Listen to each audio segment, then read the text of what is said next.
뭐야, 지금 부산이 망한다고요? 아니, 청년들이 다 떠난다는 그 부산이 갑자기 세계 해운업계를 뒤집어 놨습니다. 외국인은 꺼지라는 중국의 협박, 부산은 이미 끝났다는 조롱. 한국 언론까지 부산의 몰락을 기정사실화했습니다. 이 와중에 유럽 최대 해운사 임원이던 덴마크인이 부산에서 충격을 받았습니다. 데이터상 망해가는 도시라고 믿었던 그가 새벽 부산시장에서 진실을 목격한 겁니다. 도대체 부산에서 무슨 일이 벌어진 걸까요? 지금 바로 시작합니다. 잠깐 영상 시작 전 구독과 좋아요로 대한민국을 응원해주세요.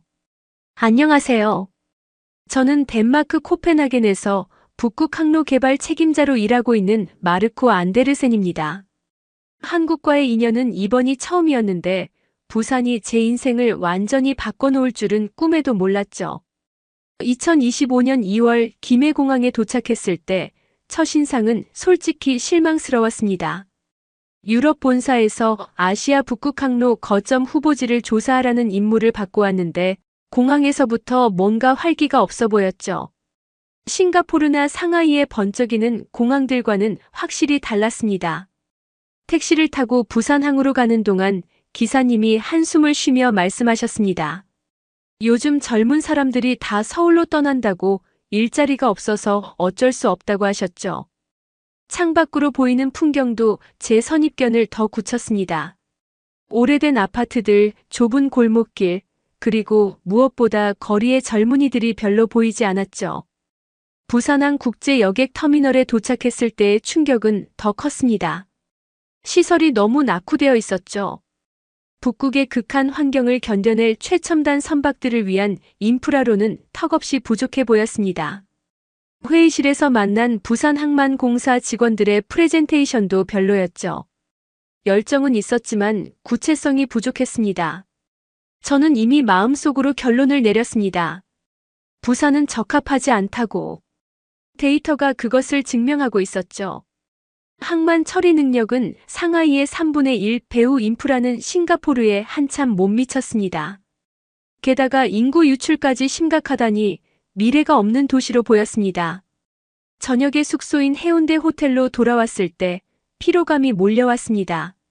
창밖으로 보이는 광안대교의 불빛은 아름다웠지만 제게는 그저 쇠락해가는 도시의 마지막 몸부림처럼 느껴졌죠. 노트북을 열고 보고서를 작성하기 시작했습니다. 부산 부적합. 간단 명료한 결론이었죠. 그런데 그날 밤 악몽을 꿨습니다. 10년 전 북극에서의 그날이 또다시 찾아온 것이죠. 영하 40도의 추위, 갈라지는 얼음 소리, 그리고 동료 라스무센의 절규. 제 손에서 미끄러져 검은 바다로 사라지던 그의 모습이 생생했습니다. 식은땀을 흘리며 잠에서 깼죠. 새벽 4시 더 이상 잠들 수 없어서 커튼을 열었습니다. 그런데 이상한 광경이 눈에 들어왔죠. 호텔 건너편 어딘가에서 엄청난 활기가 느껴졌습니다.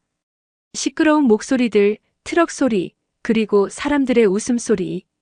새벽인데도 도시 한 구석이 완전히 깨어 있었습니다. 호기심이 생겼습니다. 옷을 대충 걸치고 밖으로 나갔죠. 소리를 따라가니 자갈치 시장이었습니다. 새벽 시간인데도 시장은 불야성을 이루고 있었습니다. 상인들이 생선을 나르고 경매 소리가 울려 퍼지고 곳곳에서 김이 모락모락 피어올랐죠. 문득 배가 고파졌습니다. 시장 한 구석에 작은 돼지국밥집으로 들어갔죠. 그런데 놀라운 일이 벌어졌습니다. 80대로 보이는 할머니가 서양 관광객들에게 유창한 영어로 메뉴를 설명하고 있었던 것이죠. 저도 모르게 귀를 기울였습니다. 할머니는 돼지국밥의 역사부터 시작해서 부산 사람들의 아침 문화까지 완벽하게 설명하고 계셨습니다.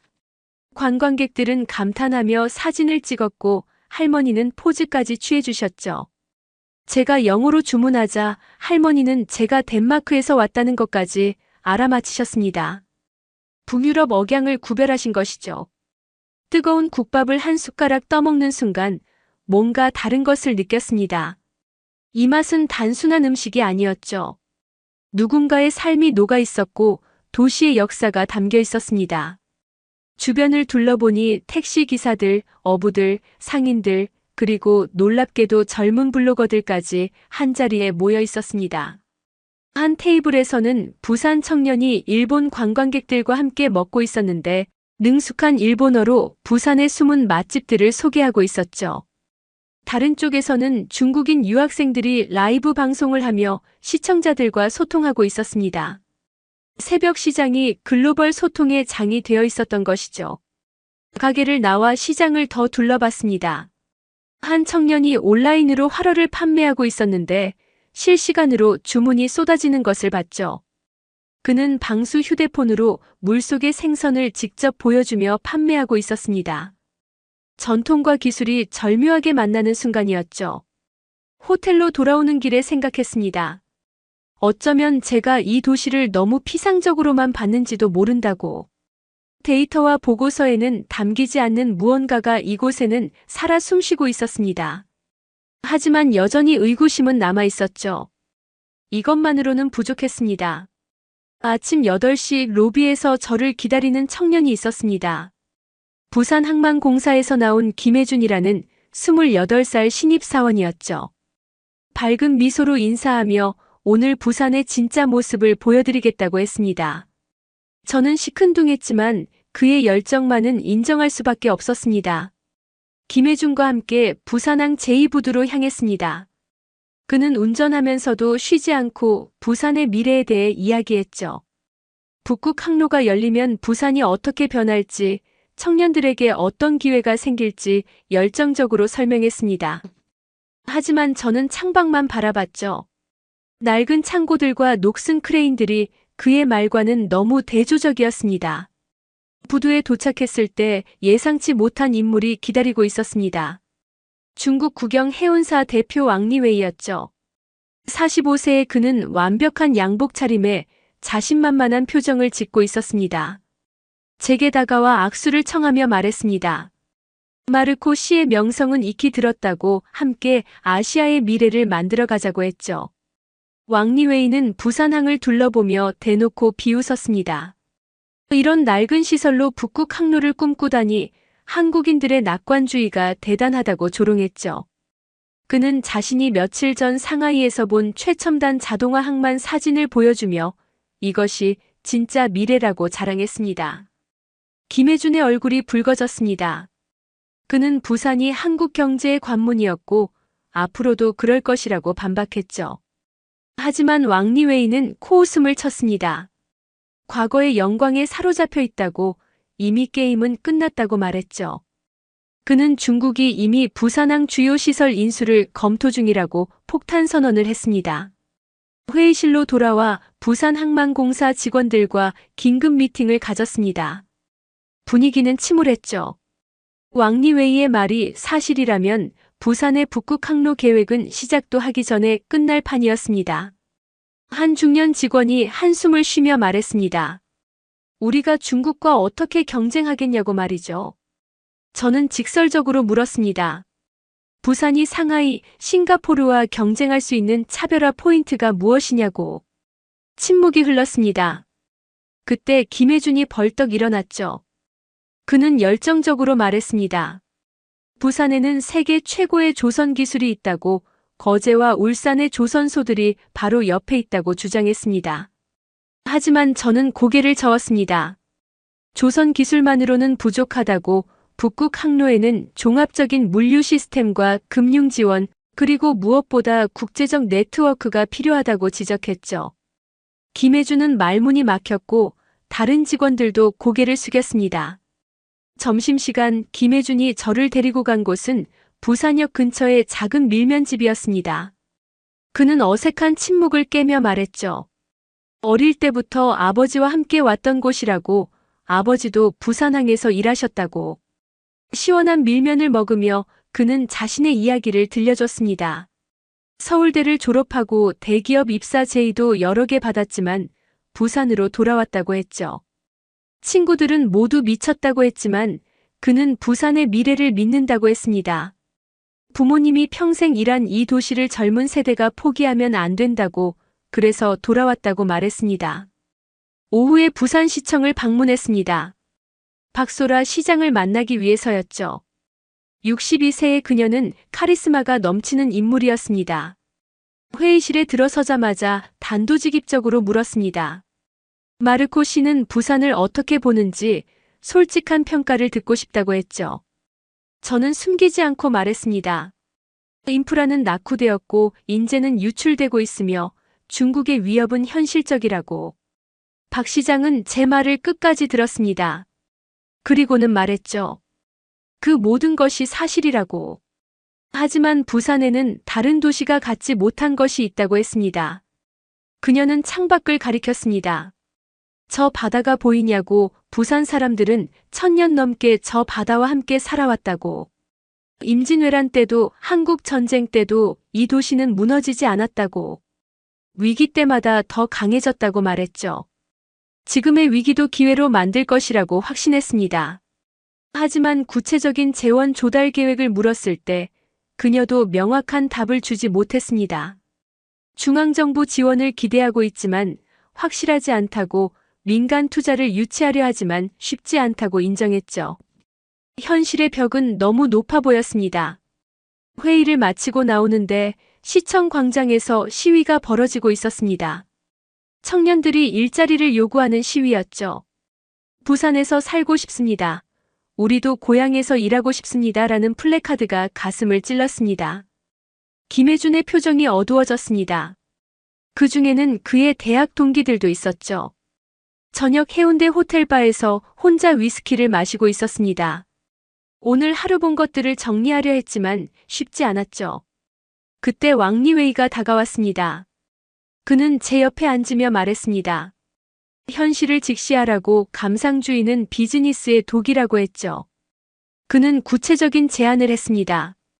유럽 회사와 중국이 손잡으면 북극 항로를 완전히 장악할 수 있다고. 부산 같은 작은 도시는 그저 우리의 하청 기지가 되는 것이 최선이라고.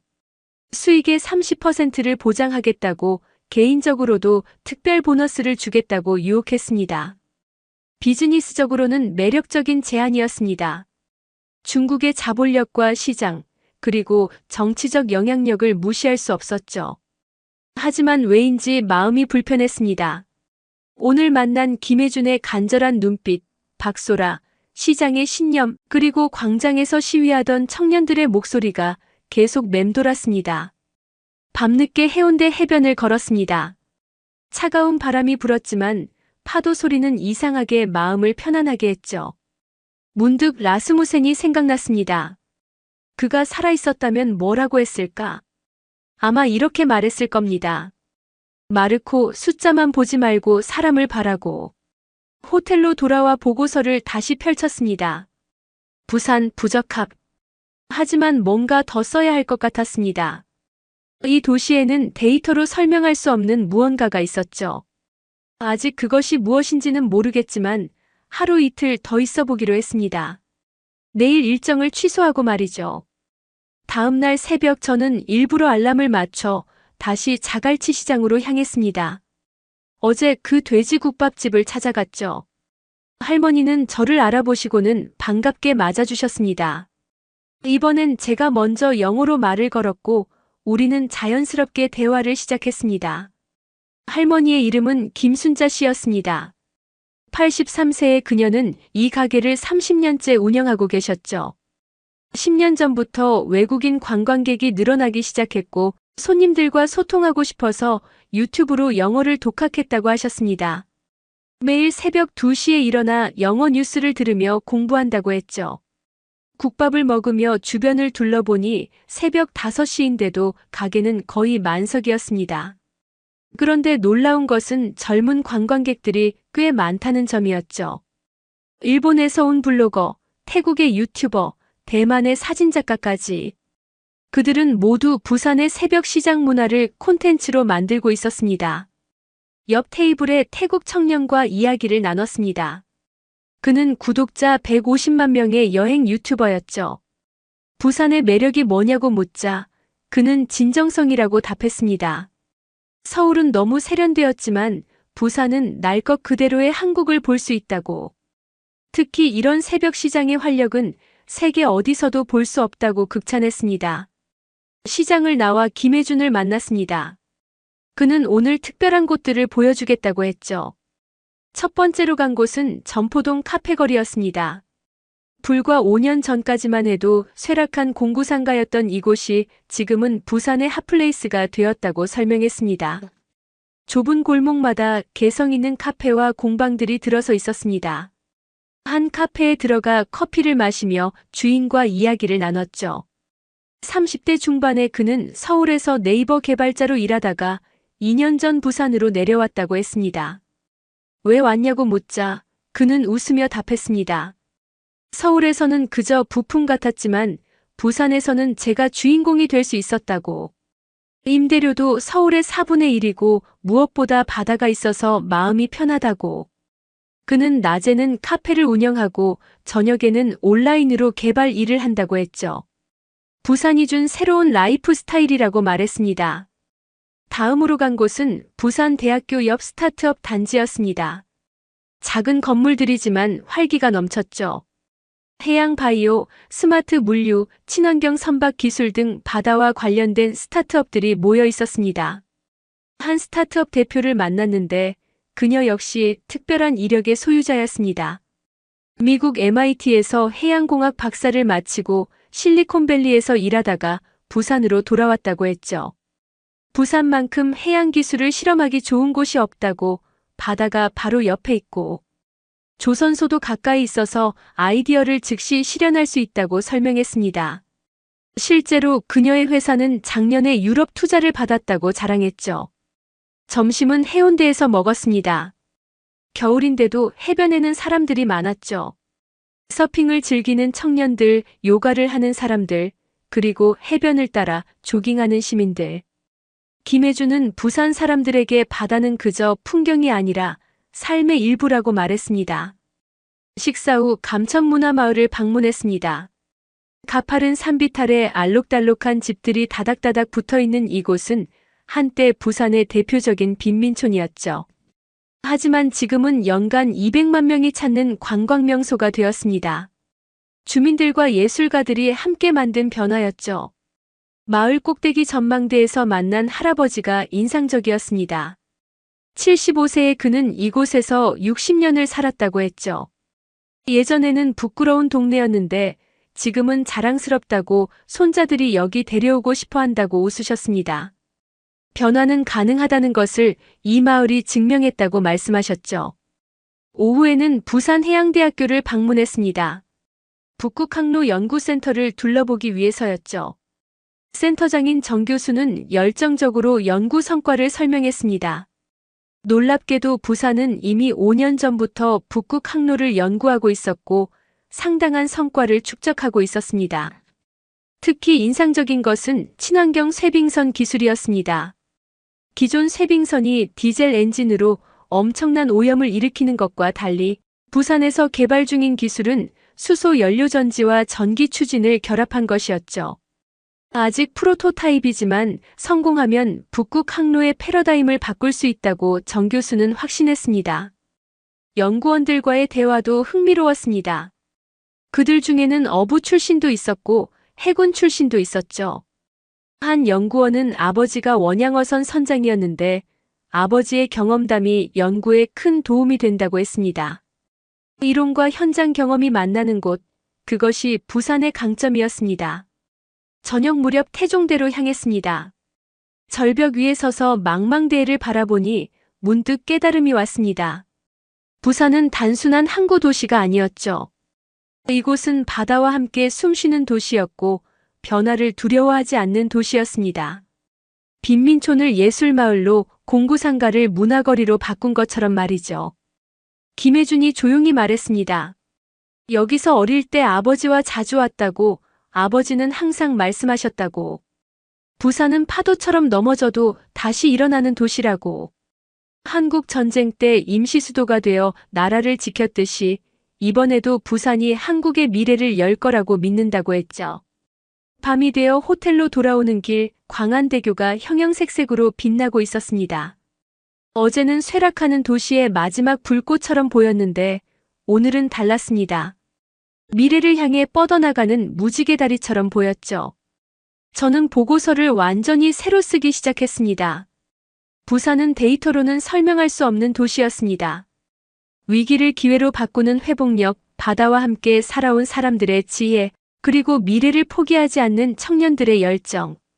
이 모든 것이 부산의 진짜 자산이었죠. 북극 항로의 거점은 최첨단 시설만으로 되는 것이 아니었습니다. 도전 정신과 적응력이 더 중요했죠. 다음 날 아침 일찍 박소라 시장이 직접 호텔로 찾아왔습니다. 예정에 없던 방문이었죠. 그녀는 커피 한 잔을 앞에 두고 단도직입적으로 말했습니다. 어제 마르코 씨가 태종대에서 김혜중과 나눈 대화를 들었다고 부산에 대한 생각이 바뀐 것 같아 기쁘다고 했습니다. 하지만 그녀가 온 진짜 이유는 따로 있었습니다. 오늘 부산에 숨겨진 비밀을 보여주고 싶다고 했죠.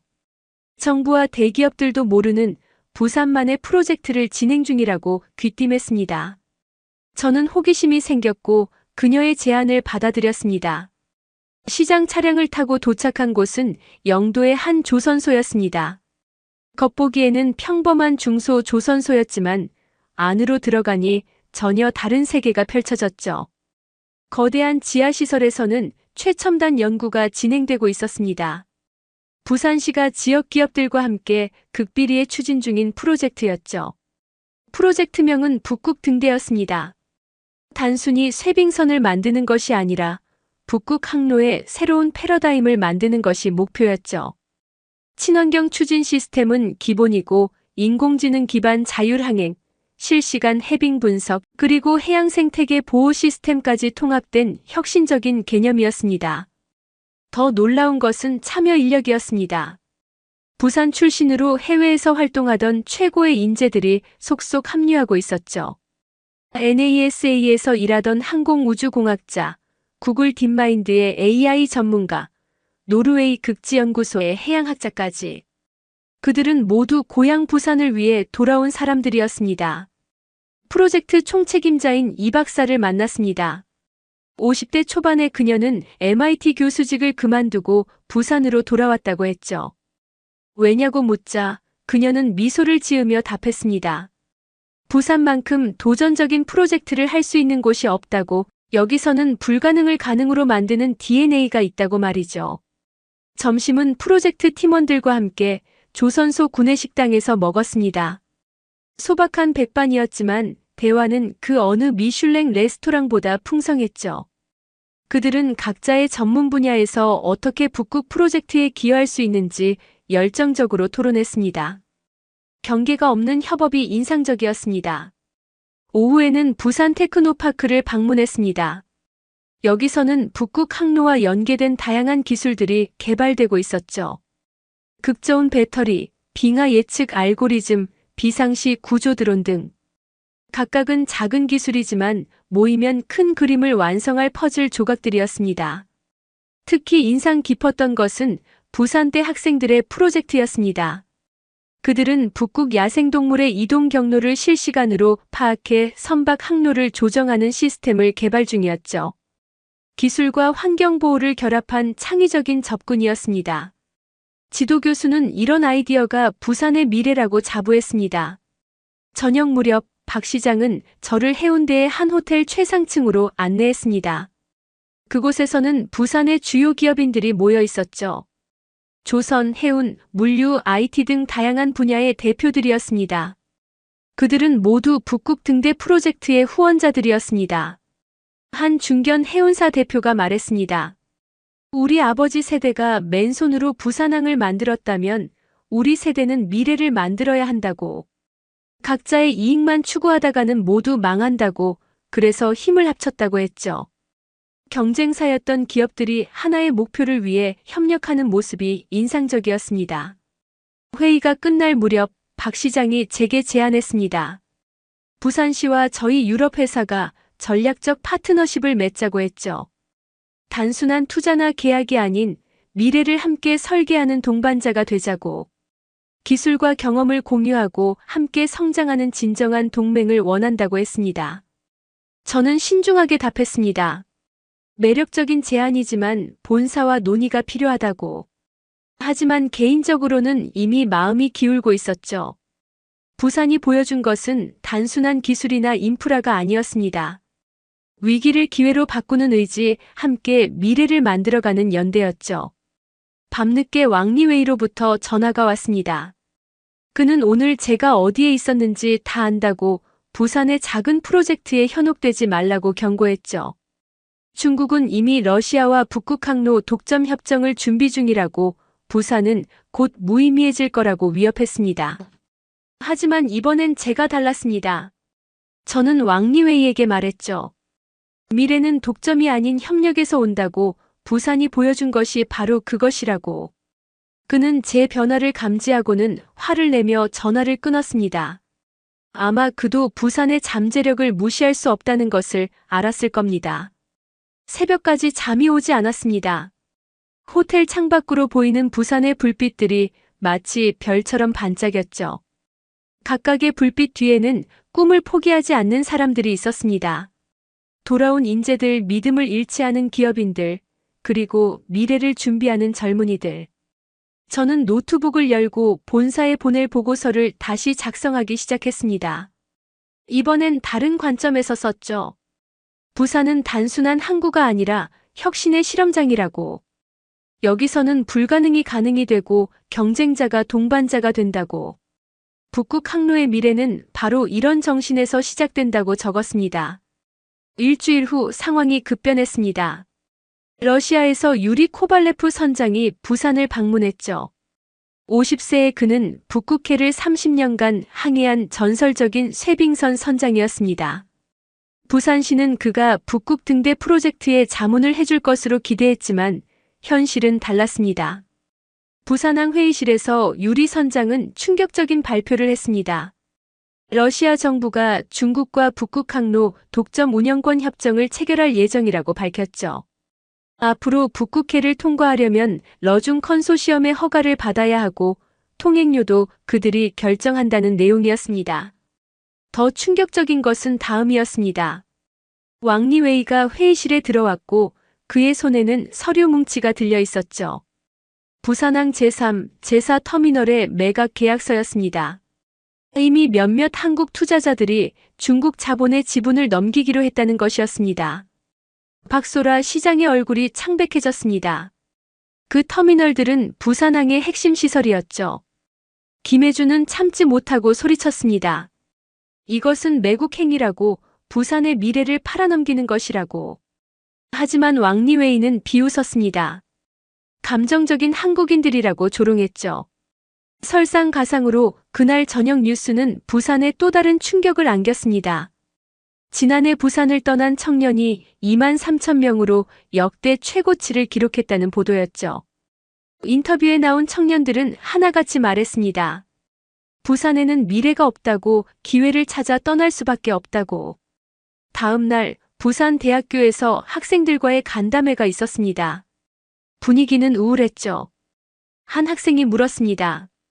북극 프로젝트가 성공한다고 해도 우리에게 돌아올 자리가 있을까요? 대부분 서울이나 해외로 갈 준비를 하고 있다고 했습니다. 희망을 말하기엔 현실이 너무 가혹했죠.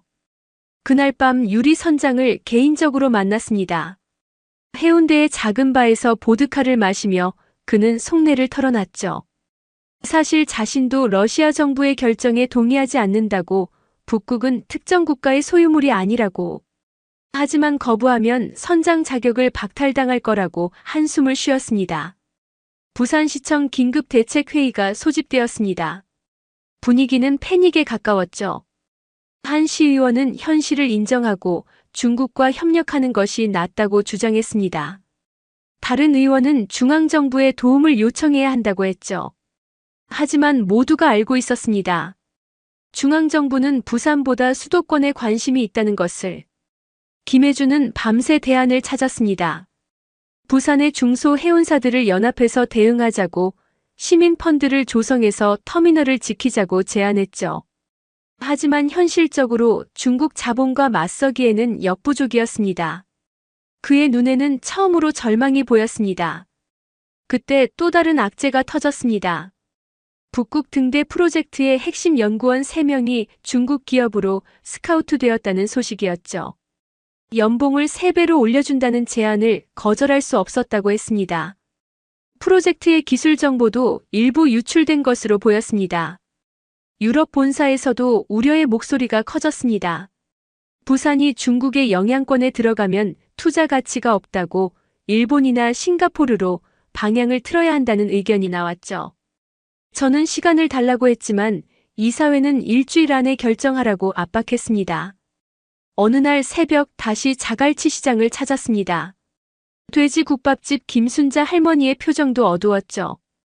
중국 단체 관광객들이 다른 도시로 발길을 돌렸다고 시장이 예전 같지 않다고 한숨을 쉬셨습니다. 활기차던 새벽 시장에도 그림자가 드리워지고 있었습니다. 왕리웨이와 다시 마주쳤을 때 그는 한층 더 오만해져 있었습니다. 곧 부산은 중국 해운의 보조기지가 될 것이라고 한국인들은 그저 우리를 위해 일하면 된다고 말했죠. 그의 말에 분노가 치밀었지만 반박할 힘이 없었습니다. 현실은 그의 편이었으니까요. 부산항을 둘러보니 변화가 느껴졌습니다.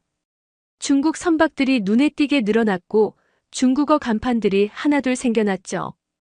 부두 노동자들의 표정도 불안해 보였습니다. 앞으로 누구를 위해 일하게 될지 모른다는 두려움이 읽혔습니다. 그날 밤 광안리 해변을 혼자 걸었습니다. 차가운 바람이 불었고 파도 소리만이 들렸죠. 광안대교의 불빛은 여전히 아름다웠지만 이제는 정말로 꺼져가는 촛불처럼 보였습니다. 부산의 꿈은 이렇게 끝나는 것일까? 제가 잠시 품었던 희망은 환상이었을까? 호텔로 돌아와 창밖을 바라봤습니다. 부산의 야경이 눈앞에 펼쳐져 있었지만 며칠 전과는 다르게 보였죠. 불빛 하나하나가 꺼져가는 것 같았습니다. 청년들은 떠나고 기업들은 매각되고 꿈은 무너지고 있었습니다. 과연 부산은 이 위기를 극복할 수 있을까요? 절망적인 상황에서 김혜준이 파격적인 제안을 했습니다. 직접 북극 항로를 시범 운항해서 부산의 기술력을 증명하자는 것이었죠. 모두가 무모하다고 반대했지만 그는 포기하지 않았습니다. 의대로 앉아서 죽을 수는 없다고 마지막 승부를 걸어보자고 호소했습니다. 놀랍게도 박소라 시장이 지지를 표명했습니다. 그리고 부산의 한 중견 해운사 대표가 자신의 선박을 제공하겠다고 나섰죠. 비록 작은 화물선이었지만 북극 등대 프로젝트에서 개발한 기술들을 시험해 볼 수 있는 기회였습니다. 준비 기간은 단 2주일. 부산의 엔지니어들이 밤낮 없이 선박을 개조했습니다. 친환경 추진 시스템, AI 항법 장치, 특수 방안 설계까지. 모든 것이 급조된 것이었지만 부산 사람들의 열정이 그 부족함을 메웠죠. 조선소 노동자들은 자발적으로 야근을 했습니다. 출항 전날 밤 뜻밖의 방문객이 있었습니다. 유리 선장이었죠. 그는 망설이다가 말했습니다. 함께 가고 싶다고. 러시아 정부의 명령을 어기는 것이지만 선원으로서의 양심을 지키고 싶다고 했습니다.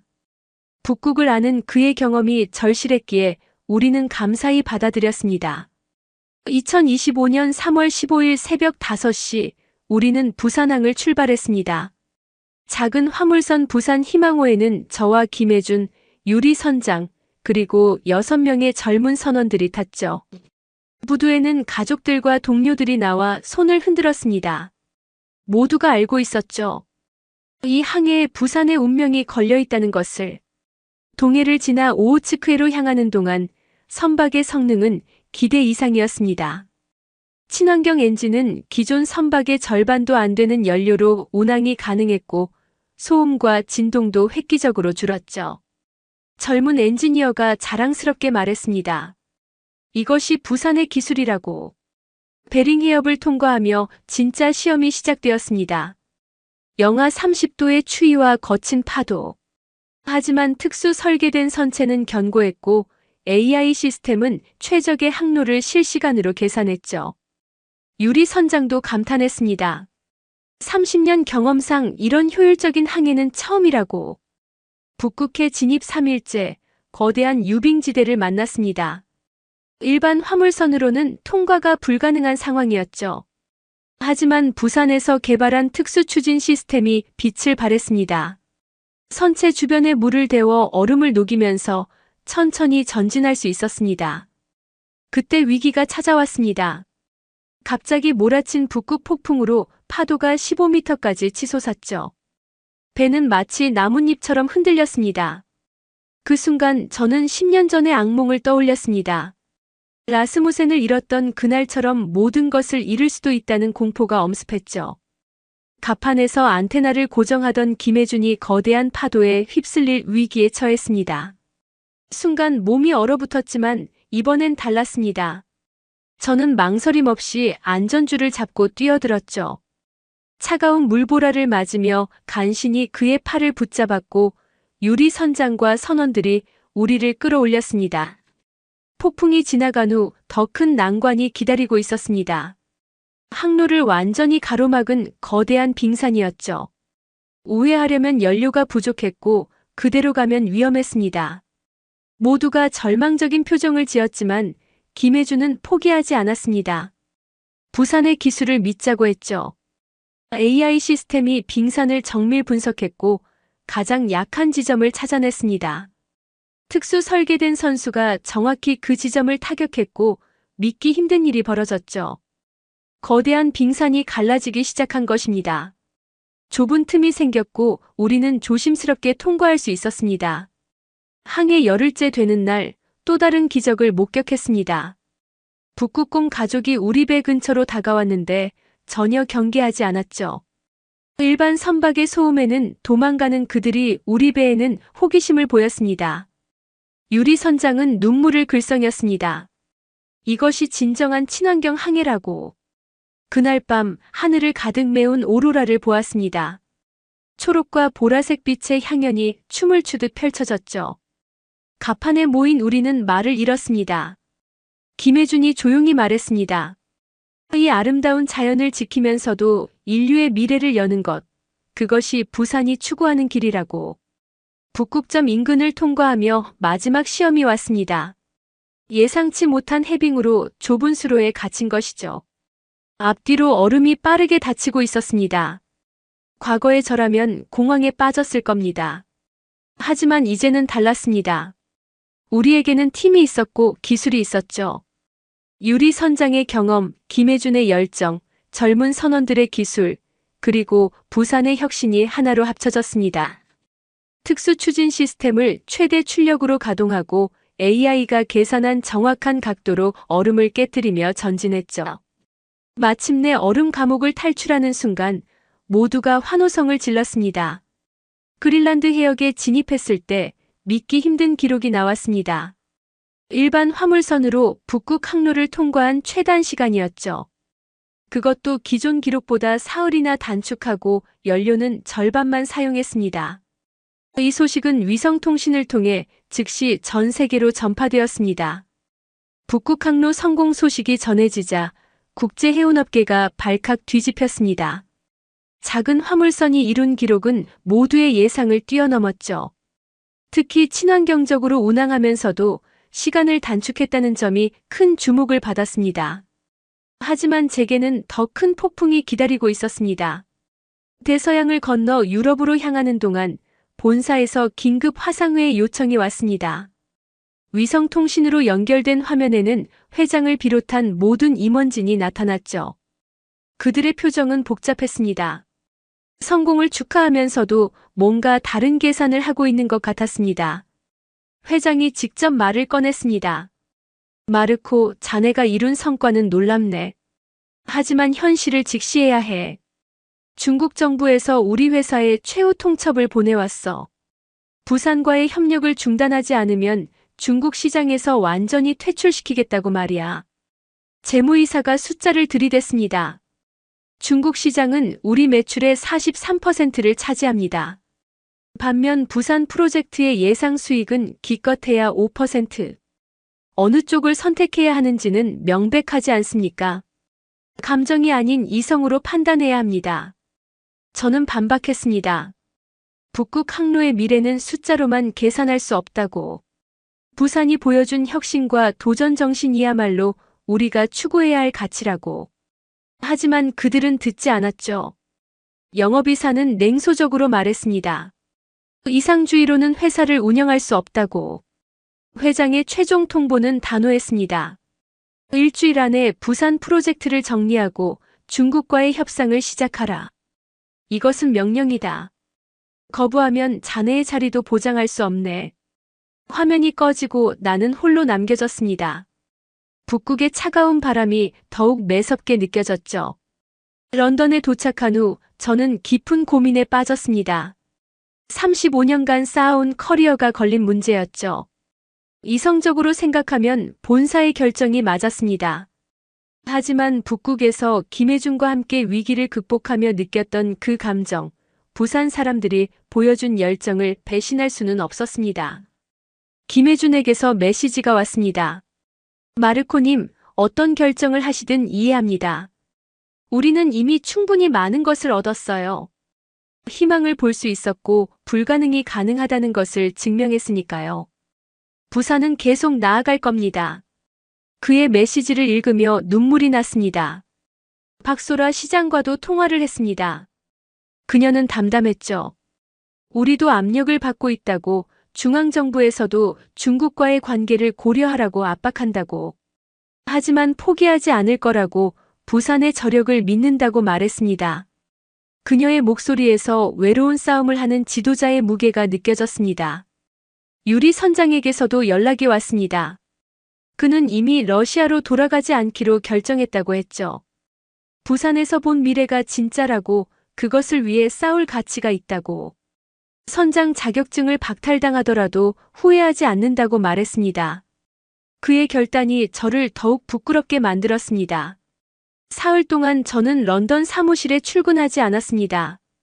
템즈강을 따라 걸으며 생각했죠. 강물은 쉬지 않고 바다로 흘러갑니다. 멈추면 썩고 흐르면 살아있죠. 제 인생도 마찬가지였습니다. 안전한 곳에 멈춰 있을 것인가, 위험하지만 의미 있는 곳으로 흐를 것인가. 어느 날 새벽 결심이 섰습니다.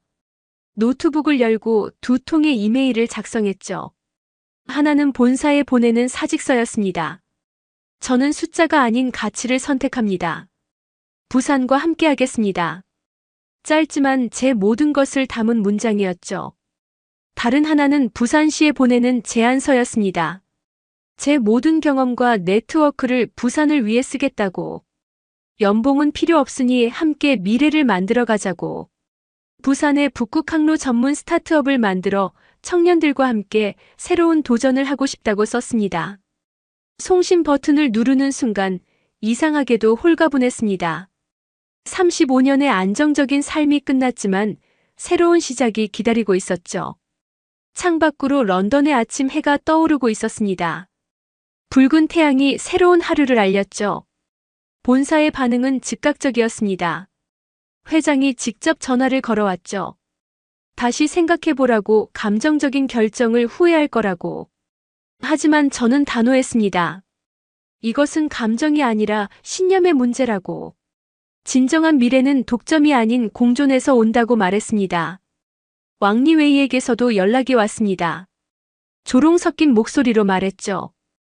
어리석은 선택이라고, 곧 후회하게 될 거라고. 부산은 결국 중국의 소나기에 들어올 거라고. 하지만 저는 대답했습니다. 당신이 모르는 것이 있다고. 부산 사람들의 저력을 과소평가하지 말라고. 짐을 정리하며 생각했습니다. 라스무센이 살아있었다면 제 선택을 지지했을 겁니다. 그는 항상 말했죠. 진정한 탐험가는 안전한 항로가 아닌 새로운 길을 개척하는 사람이라고. 저는 이제 새로운 탐험을 시작하려 합니다. 부산과 함께 말이죠. 부산에 돌아온 것은 사직서를 보낸 지 일주일 후였습니다. 김해공항에 내렸을 때 김혜준과 박소라 시장, 그리고 북극 항로를 함께 항해했던 선원들이 마중 나와 있었죠. 그들의 얼굴에는 놀라움과 감동이 가득했습니다. 아무도 제가 정말로 모든 것을 포기하고 올 줄은 몰랐던 것 같았습니다. 다음 날 아침 자갈치 시장 돼지국밥집을 다시 찾았습니다.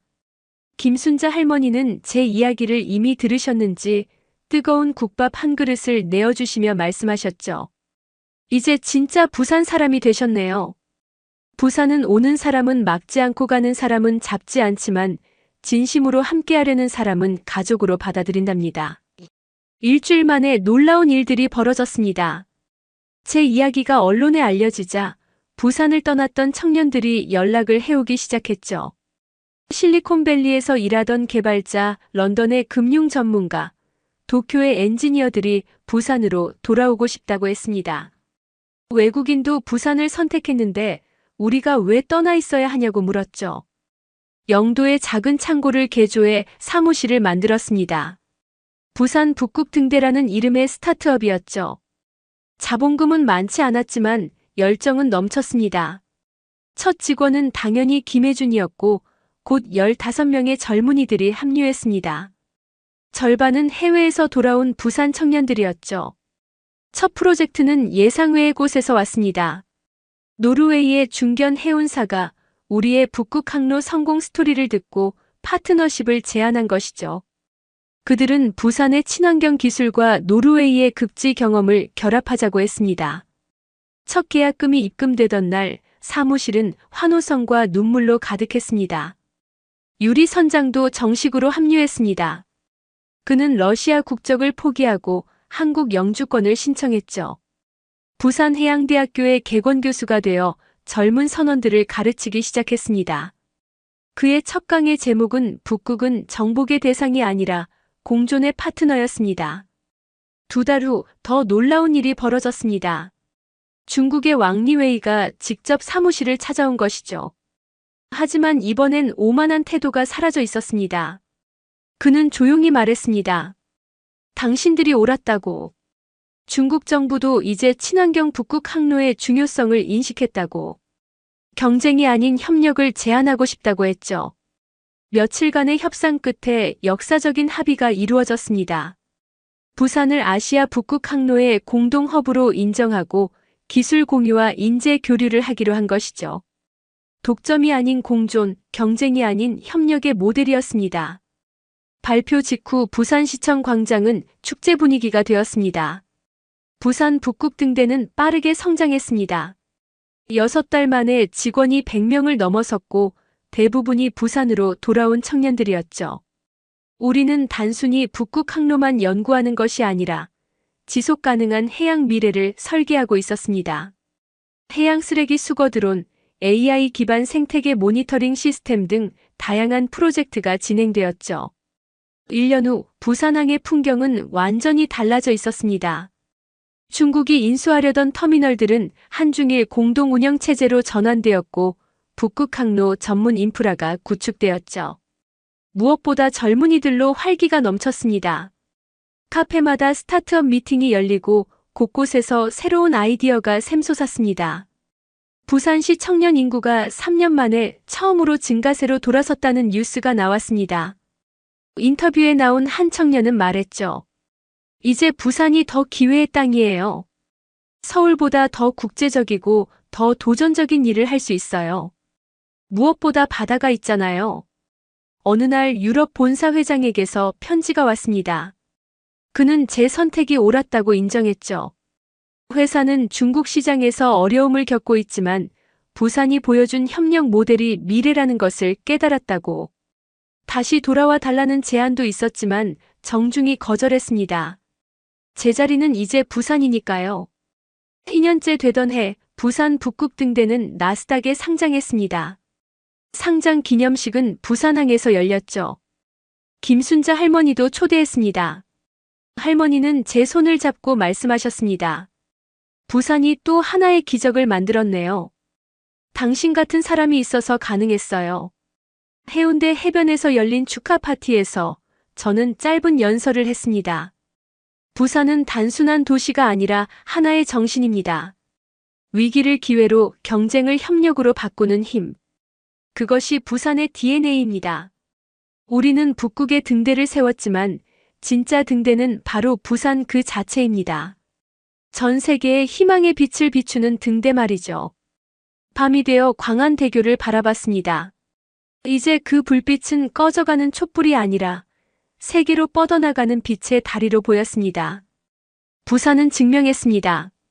작은 도시도 큰 꿈을 꿀 수 있고 그 꿈을 현실로 만들 수 있다는 것을. 그리고 그 중심에는 포기하지 않는 사람들이 있었습니다. 바로 부산 사람들이죠.